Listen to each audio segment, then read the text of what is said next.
CBS Young and the Restless spoilers. Welcome back to our channel, besties. Today is a beautiful day to completely lose our grip on reality together. We hope you are strapped in because the drama we are about to dissect is off the charts. Grab your emotional support iced coffees, take a deep breath, and let's dive right into the chaos. You guys, I am deceased. Stop what you are doing right this exact second. I am literally shaking. Wait, we need to talk about this now. I know we just started, but I am physically vibrating from the sheer audacity of what just happened. I'm literally hyperventilating right now. Send help, my soul has actually left my body. I am legit voice typing this in my head while running a million errands because I cannot even process the absolute cinematic mayhem that just unfolded on our screens. I was mid-skincare when this scene dropped, and I straight up smeared charcoal mask all over my pristine white rug because I literally had to yeet my phone across the room. We are not just watching this show anymore, besties, we are invested. I am personally attacked, offended, and totally living for the absolute dumpster fire that Phyllis Summers just ignited. I mean, we all knew she was on the edge, but This is a whole new level of unhinged, and I'm here for every single second of it. Wait, backtrack for a second. I missed a step. My brain is mush. Okay, so basically, we all know Phyllis has been spiraling, right?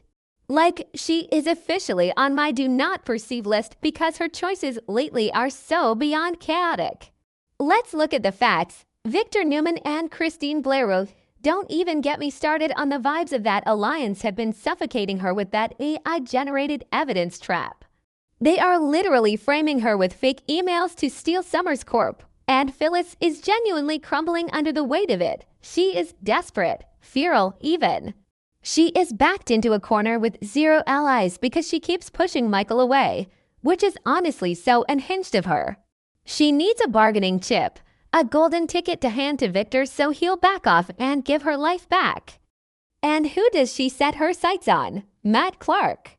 Yes, the same Matt Clark who is currently faking amnesia after Noah beat the living daylights out of him in Las Vegas. Did I say that yet? Ooh, my brain is mush. Moving on, Phyllis realizes that if she can get Matt to confess to all his sick, twisted plots against the Newman family, she can use that confession to buy her freedom from Victor. It's actually a genius plan if it wasn't so completely illegal and dangerous. But does Phyllis call the cops? Does she hire a private investigator to tail him? No, bestie, be for real right now. This is Phyllis Summers we are talking about. She straight up kidnaps him? I cannot even. How does she even manage the logistics of this? I am genuinely spiraling over the physics of Phyllis dragging a fully grown, psychotic man who is faking amnesia into a dark, damp, terrifying basement. Like, did she drug him? Did she hit him with her car? The show didn't even give us all the details, but just the visual of Phyllis going full vigilante rogue sending me into orbit. She transports this dangerous criminal to an undisclosed, pitch-black underground room, and honestly, the aesthetic choices in this scene were wild.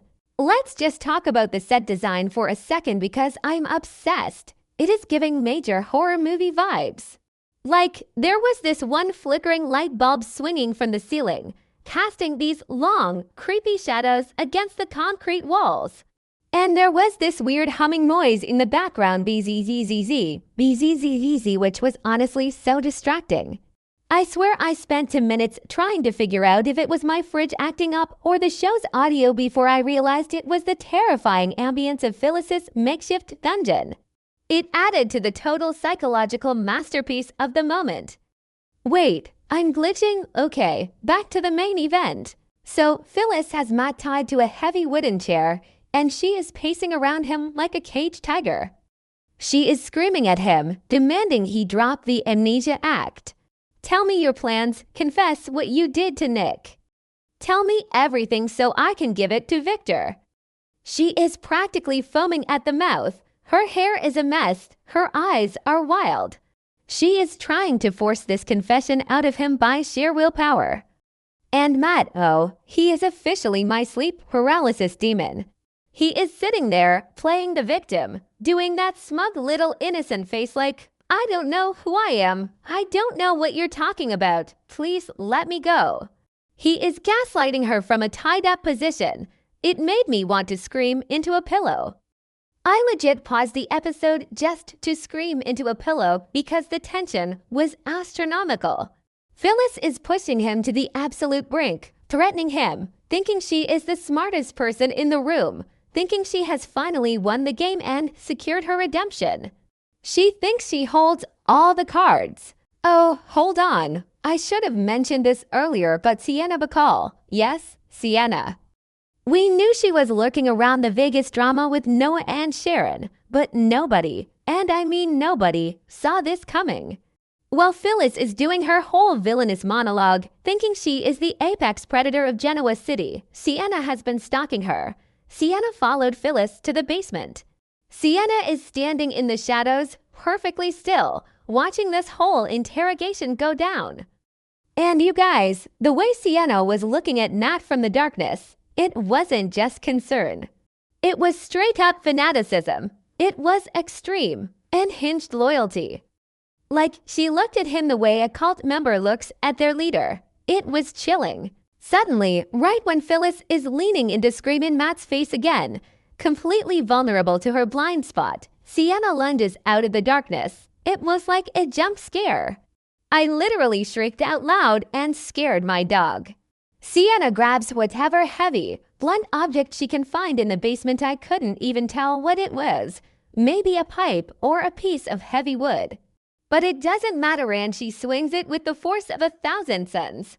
Wham! A devastating, world-ending strike right to the back of Phyllis's head. Besties, the sound design on that thud, cinematic perfection. It echoed in my soul. Phyllis didn't even have time to register what was happening. She didn't even get to turn around. She just dropped like a sack of potatoes.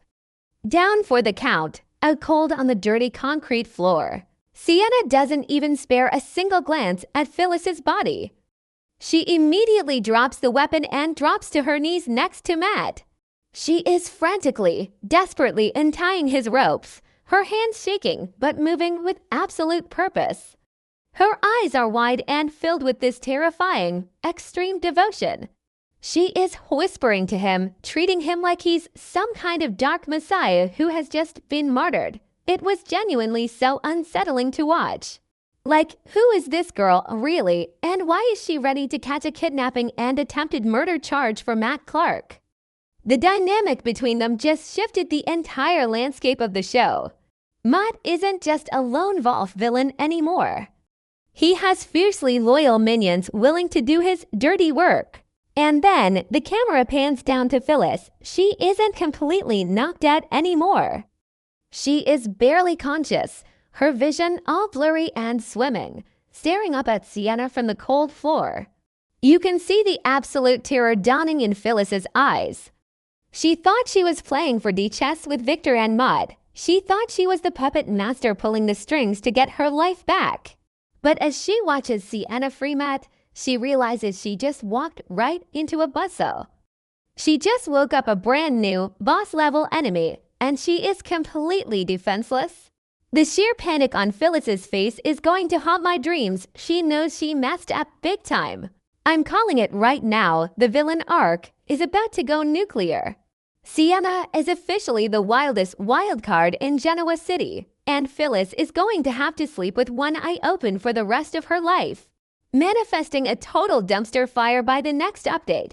Because if Matt and Sienna team up to take down the people who wronged them, the Newmans, the Abbotts, and everyone in between are genuinely doomed. I am too unwell to handle the gravity of these events. I need to lie down. I need a nap. I need the show to pay for my therapy.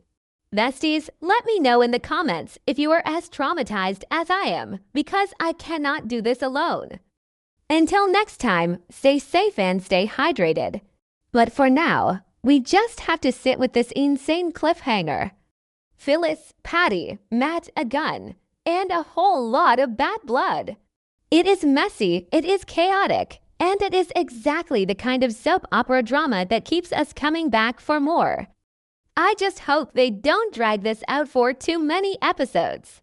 You know how the writers love to stretch these hostage scenes out until we are all just screaming at our TVS. So yeah, that is where we are at. Phyllis has officially snapped. Patty's rescue mission was a massive fail. And Matt Clark is finally getting a taste of his own medicine. I will be keeping a close eye on the spoilers for the rest of the week, because this is a storyline that is going to have massive ripple effects across the whole canvas. Let me know what you guys think in the comments. Is Phyllis justified? Is Patty going to survive this? And what is Victor's next move? We will just have to wait and see. But man, what a wild ride.